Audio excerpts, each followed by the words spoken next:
Край Кърджали орехите цъфнаха и вързаха плод за втори път тази година. За аномалията съобщиха жители на село Ранни лист. Там, освен орехи, за втори път масово са цъфтели и акациите. Според местните хора това вещае сурова зима и гладна година. Гюлтекин Фейк е бил 3 мандата кмет на село Ранни лист. През лятото семейството му често си почива под ореховата сянка, докато преди дни съпругата му не забелязала необичайната гледка. Орехът цъфти и вързва плод за втори път тази година. Така на един клон могат да се видят както вече големите орехи, така и току-що оформилите се. Вече съм на 64 години, такова чудо не бях видял и точно това ми направи впечатление, когато и съпругата ми каза: Гюлтекине, ела да видиш ореха, втори път ражда, даже с неудоумение я погледнах. Причината за този природен феномен не е в ореха, смята Гюлтекин Фейк. Нормален сорт ражда си нормални орехи и така си беше години. Аномалията има своето обяснение, казва агрономът Антон Русчуклиев от комплексната опитна станция в Кърджали.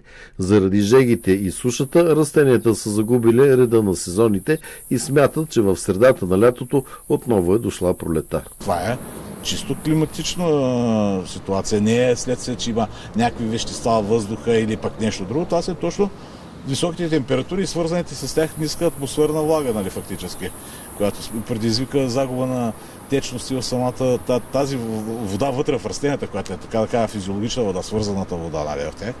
И тя ги лъжи както на есен, нали, виждате. Въпреки че дори има влага, листата си падат, дървета засушават. Това е една подготовка пък е до време за зимата, да се намалят водното съдържание, да не измръзват. Но съчетание с топлината се получава тази аномалия. Преди орехът да цъфне, в село Ранни лист масово са цъфтели акации. Според народното поверие това не е за добро. Така сме чували от възрастните, че ако втори път акация или цъфне, зимата ще бъде тежка. И аз затова връзвам и ореха втори път, когато роди, дали същата приказка не е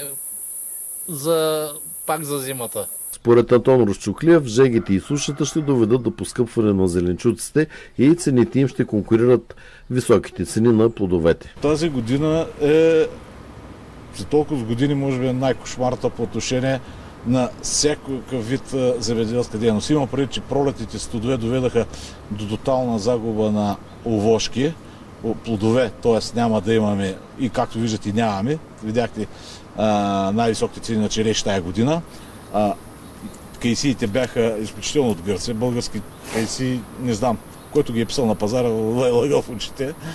Сега в момента ще бъдем свидетели пък на зеленчуците, които следствие на тия жеги, т.е. доматите имам предвид, ще се заминат много скоро.